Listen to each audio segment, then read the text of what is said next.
fans, welcome back to Room 237, back with another review. And this is a film that I picked up just the other day with Off Season and uh, The Isle from South Korea. And yes, this is one of the movies that is putting off that other franchise run through that I promised a few videos ago. This is a film that I had heard of. I don't really remember when it came out. And I don't know why I was expecting a more artsy, maybe a bit more IFC type film. I don't know what put it in my head that this was one of those.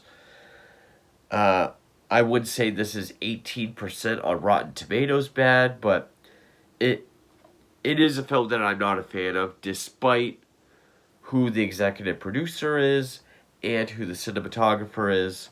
But it came out in 2015, and it is The Girl in the Photographs. Which I think I was looking for uh, A Girl Walks Alone at Midnight, or A Girl Walks Home at Midnight. I think I was looking for that, and I saw this, and I was like, well, that kind of sounds interesting. But again, I don't know what made me think it was going to be a more serious, artsy film. I don't know what put that in my head, but yeah. From Fangoria, brutal thriller that would make Wes Craven proud. Now, the executive producer of this film was Wes Craven, and sadly, this was the final film that he would produce before his death in 2015. So I mean, technically, it's not a Wes Craven film. It was directed by Nick Simon. So, if you hate this film, you don't have to call it Wes Craven's swan song, thankfully. But, yeah. And honestly, the most powerful part of this movie was as soon as we cut to black for the end credits, it just says, for Wes. It's just like, oh, you got me. Yes, Wes Craven, will he be missed? Technically, this is not a Wes Craven creation or film. He just helped back it. Now, so yeah, directed by Nick Simon, written by Osgood Perkins, Nick Simon, and Robert Morast. And stars, of course, Kal Penn, Kumar from Harold and Kumar, Claudia Lee, Kenny Wormold, Miranda Raymeo, Luke Baines, Mitch Pileggi, and an appearance by Catherine Isabel. Yes, Ginger from Ginger Snaps herself. And, Freddy vs. Jason, Torment, number of other horror films. Who always reminds me of Erica Learson, who's another Scream Queen, but... And the cinematographer of this film is the one and only Dean Cundy, who worked with John Carpenter on a number of films. Of course, Halloween, The Thing, The Fog.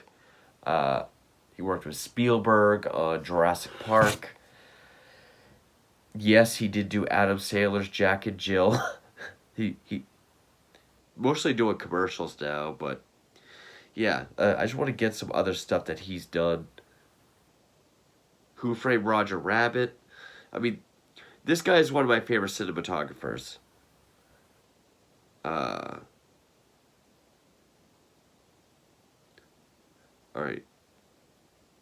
Halloween, The Fog, Jaws of Satan, Escape from New York, Halloween 2, The Thing, Halloween 3, Psycho 2, Back to the Future, Big Trouble in Little China, Who Framed Roger Rabbit, Back to the Future 2 and 3, Jurassic Park, Casper, awesome. They did a lot of family films like Flubber, Parent Trap, the Flintstones movie.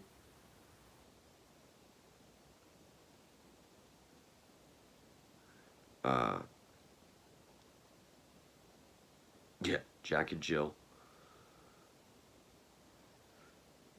Wow. Oh, yeah. And The cinematography is one of the highest points of this film. This movie is highly reminiscent of Halloween. You get a lot of those tracking shots and long one take still camera shots. Uh, you know, it is classic Dean Cundy. That is one of the best things I can say about it. And the music was Nima Fakrara. Hopefully I pronounced that correctly. And okay, what is there to say about this movie? It has an interesting story. It did start off with a lot of promise. At first, I thought it was going to be one of those detective going after a very unique serial killer type crime thriller that was wildly popular in the 90s. Silence of the Lambs, Seven, uh, Kiss All the Girls, Bone Collector, stuff like that. That ends pretty much after the first couple scenes. I mean, the cops starts off, we meet a character, we see her get abducted and killed, we see someone talking to the police about, you know, the photographs left behind, and then that's it for law enforcement until way later. So that was crushed. Also, the first scare of the film is the best one.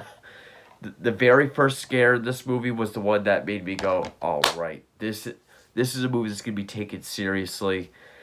We don't get another one like that. There's also a lot of...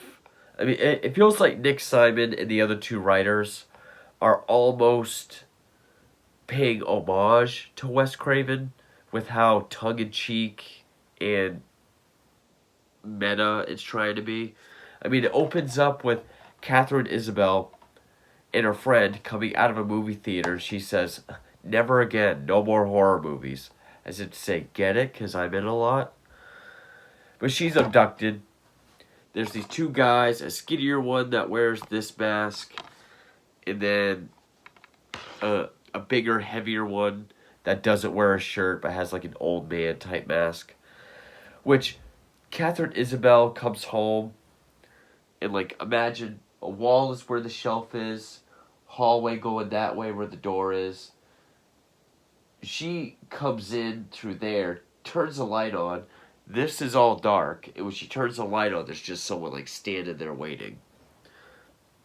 Perfect setup for a scare. We don't get another one like that. Also, a lot of... I will give this credit. Sort of background scares with no music. I always bring up Halloween. The scene where Annie's in the kitchen talking to Laurie on the phone. Like, we see Annie on the phone. See Michael in the background through the window. Cut to Laurie talking to Annie on the phone. Cut back to Annie, and in the window, he's gone. So it's just like, you kind of got to catch him. There is some of that in here. It is, again, very influenced by Halloween. So I will give it that. It does go against a lot of slasher tropes as well. I'm spoiling this movie because, to be honest, I'm not the biggest fan of it. I don't think the killers are that interesting. I almost would have preferred if they kept the masks on, because the masks come off before the halfway point. And it shows us who it is, even though at that point it's not a character that we've seen yet, so it doesn't really matter. It just makes the killer feel kind of more random, less threatening, takes away a lot of the suspense. But, so yeah, these two guys, they kidnap women, they torture them, bind them, beat them, take pictures throughout, kill them, take pictures of them dead, and they leave them in certain areas where Colleen, played by Claudia Lee, will find them. And I don't know if the two cops in this movie are a reference to Wes Craven's own Last House on the Left. But where Last House on the Left, they were goofy, silly cops. Here, they're just absolutely careless. They look at the photos and they think it's photoshopped or a prank, or there's no real crime for being dead in a picture, or no crime in Photoshop, so they don't take her seriously. And this takes place in a small town in South Dakota, where it says a population of 10,000, which is how big the town I grew up in was. But then we cut to LA, where Cal Penn is. And Cal Penn is this... I will say he plays the character extremely well. I bought him 100%. But he is just so unlikable and such a pain in the ass. He is this extremely pretentious, pompous, self-loving, self-idolizing artist of a photographer. And at first, I swear to God, he was doing like a Jeff Goldblum impression. Like he's sitting at his laptop and he's just like, there is a killer who is why does he take pictures of the dead? Why would he? Why wouldn't he? Why don't I? Like, and he thinks that the killer is going for the dead model look, so it inspires him for whatever reason to go to this town in South Dakota, which Cal Penn's character is from. He doesn't like to admit it, with a couple of his models and try to shoot some dead model shoots and try to bring this guy out. Try to challenge him, I guess. And that is a major thing with this film, is that a lot of the characters are so unlikable. Cal Penn, his girlfriend, the two models that they bring are just kind of rich airhead nobodies. His assistant Chris, who is the obvious normal guy love interest set up for Colleen, played by Kenny Wormald. I guess he's okay. And that's basically the movie. They rent this cabin out in the woods, and yeah, we get the idea that the killer is obsessed with Colleen, and that's why like he's going after people that she knows or knows of, and it's, yeah, I'm not sure what else to say about it. It's not really an effects film at all. There's no blood and gore, really. I mean, there's blood, but it's not a very gory film. And other than the scenes with the killers in their lair with like this chicken coop that they keep their victims in, and an actual kill, is so few and far between. It's mostly just hanging around these characters that are more annoying than anything. And yeah, Colleen works at the grocery store. Cal Penn sees something in her. He keeps talking down about the town and how he's above and superior to everyone. And like, this is just how pretentious he is. They have a party at that cabin, and Chris gets Colleen to show up, but he wants to try to take like a shoot of these girls there. He's like, oh, okay, hold on a minute.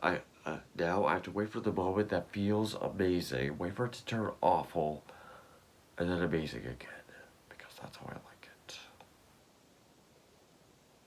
Okay, like he's so fucking full of himself, and it doesn't really say what the motive is for the killers, other than it seems like he's in love with Colleen.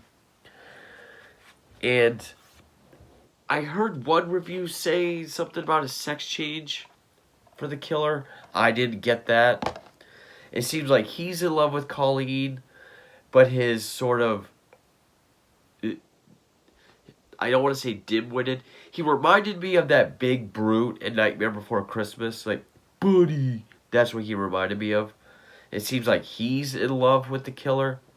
He even like sits next to him and like grazes his arm once. I don't know what their deal is. But the killer looks like your typical young adult killer, played by Luke Baines. He kind of looks like the kid from System of a Down's Aerials a video.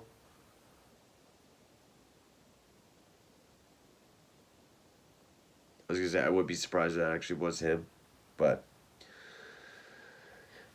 yeah,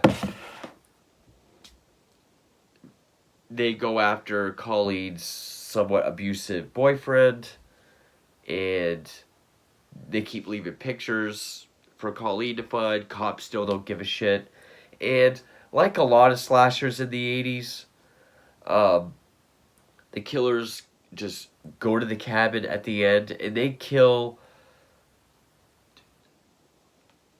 like 5 people in like the last 10-15 minutes. They push it all to there. And I will say Cal Penn's death was disappointing because someone just comes up behind him, kills him. I was hoping he would like get put in the cage or something, and just so like he could be put this like, do you know who I am? And just sort of be humbled, I guess. But that doesn't happen. He stabbed. The way his girlfriend is killed is cool. The big guy puts a towel around her head, and then like holds her by the towel and just kind of goes like this, snaps her neck. The the 2 models are killed. And then the love interest, Chris, he stabbed in the back of the neck. It's left kind of ambiguous, or almost like, this is what I mean by it goes against the final girl trope. Because Colleen comes down, sees all the bodies throughout the entire film are in like the main room. Tom, the killer, is talking to her like, honey, it's okay. It's okay. Which we see them have one interaction at the grocery store before that. That's it. It shows that they know each other just from the grocery store. Not like, it doesn't really go in depth with if he really is in love with her, or if he's just if she's just the apple of his attention for now, and this is just his whole cycle. Like, this is all a cycle for one victim, and they're all just like chess pieces, I guess. But they grab her, screen goes black, and then we cut to Kristen Isabel's friend from the opening showing up to work at an ice cream place with a picture of all the dead bodies with Colleen sitting there alive, just sitting there straight faced with all the dead bodies. Then it ends for Wes. May he rest in peace. It feels like it's trying to go back to early Wes Craven, like but it doesn't have that edge to it. It feels like it's trying to, but I feel like this film would have been much better if it just stuck with the sort of 90s serial killer detective crime thriller like Seven or Bone Collector, Kiss All the Girls, Silence of the Lambs, anything like that. I think that would have been more interesting. And yeah, I mean, Cal Penn was funny. There was still some lines that he said pretty consistently. Actually, that was funny. But yeah, it was kind of a mixture of, I don't really want to say CW late 90s slasher like Scream, even though it's kind of going for the same Scream type humor. But it definitely feels underdeveloped as far as the killer and kills go and the motivations. It really doesn't have that Craven bite or that Craven wit, really, that he always brings. The only thing I can say about it is Dean Cundy's cinematography. It looks good. It does. I mean, it has excellent cinematography put to a very generic feeling sort of slasher film, modern slasher film. It does have a lot of great tracking shots and dolly shots, or just still frame, or cameras not just being held, long takes. So great work with the camera. Best thing I could say about it.